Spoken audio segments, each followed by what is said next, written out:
Welcome to Real Pinoy Vlog. Andito ang mga sekreto upang iyong malaman ang dapat niyong malaman. May namit ka na bang tao na parang ang bait sa'yo sa umpisa, pero kalaunan bigla kang napaisip, teka, may kailangan ba itong taong to?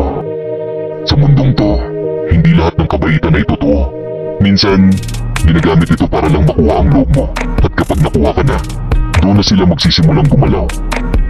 Yan mismo ang tinuturo ng Law 12 sa The 48 Laws of Power. Use selective honesty and generosity to disarm your victim. Ibig sabihin, ang pagiging tapat at mapagbigay ay isang taktika para pababain ang depensa ng isang tao hanggang sa mapaglaruan mo na sila nang hindi nila namamalayan. Ngayon, bago mo isipin na masama to, tandaan, ginagamit to ng mga negosyante, politiko, at kahit ng mga simpleng tao sa araw-araw nilang buhay. Ang tanong, paano ito gumagana at paano mo ito magagamit o maiiwasan?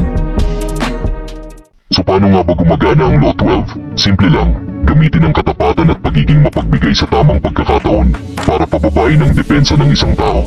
Sa madaling salita, parang Trojan horse, yung tipong bibigyan mo sila ng regalo o katapatan na mukhang sincere, pero may nakatagong agenda sa loob.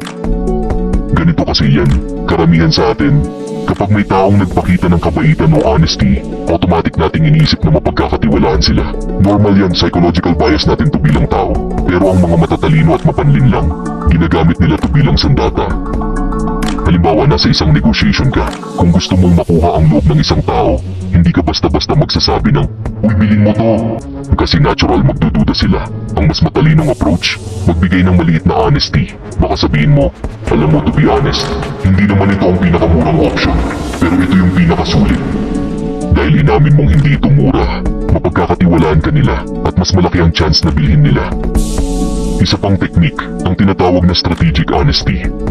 Magpapakita ka ng isang maliit na kahinaan o pag-amin para magmukhang tapat ka. Pero ang totoo, distraction lang yun para hindi nila makita ang tunay mong plano. Kaya gumagana ang Law 12 dahil ang utak ng tao, programmed na magtiwala sa taong nagpapakita ng sincerity. Pero tandaan, hindi ito laging masama. Ang tanong, gagamitin mo ba ito para sa negosyo at persuasion o para sa panluloko? Tuloy tayo. Paano nga ba ito ginamit ng ilang malalaking tao sa kasaysayan? Ang Law 12 ay hindi lang isang teorya. Ginamit na ito ng maraming makapangyarihang tao sa kasaysayan para makuha ang loob ng iba at kalaunan para kontrolin sila. Tara, silipin natin ang ilang malulupit na halimbawa. Number 1. Frank Abagnale Jr., ang master con artist. Kung napanood mo ang Catch Me If You Can, malamang kilala mo si Frank Abagnale Jr. Isa siyang con artist na ginamit ang selective honesty para makalusot sa mga malalaking scam. Ang teknik niya, magpapakita ng maliit na katapatan sa tamang pagkakataon para makuha ang tiwala ng tao.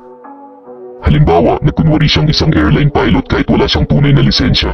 Paano siya hindi nahuli agad? Simple, sa halip na magpanggap na sobrang galing, minsan umaamin siya ng maliliit na bagay tulad ng, "Pasensya na, medyo bago pa ako dito." Dahil dito, iniisip ng tao na wala siyang tinatago, kahit na ang totoo, isang buong scam ang ginagawa niya. Number 2. Machiavelli, ang politiko ng manipulasyon.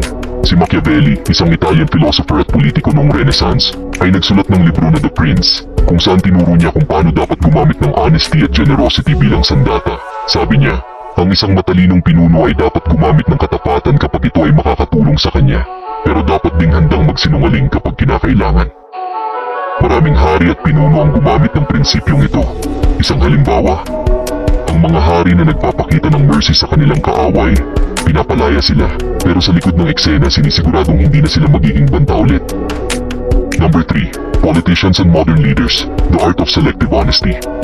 Sa modernong mundo, politicians ang mga master sa paggamit ng Law 12. Napapansin mo ba kung paano sila nagbibigay ng kaunting honesty sa speeches nila para magmukhang transparent? Halimbawa, may isang opisyal na inaakusahan ng malaking korupsyon. Para pababain ang galit ng tao, aamin siya ng isang maliit na pagkakamali. "Oo, nagkamali ako sa isang bagay at humihingi ako ng paumanhin." Dahil dito, may mga tao nang magpapatawad sa kanya at ang mas malaking issue, unti-unting nawawala sa eksena.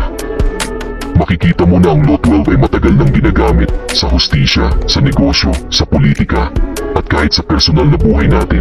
Hindi ito basta simpleng panluloko. Ito ay sining ng pagkuha ng tiwala para sa mas malaking plano. Pero paano mo ito magagamit sa pang-araw-araw mong buhay?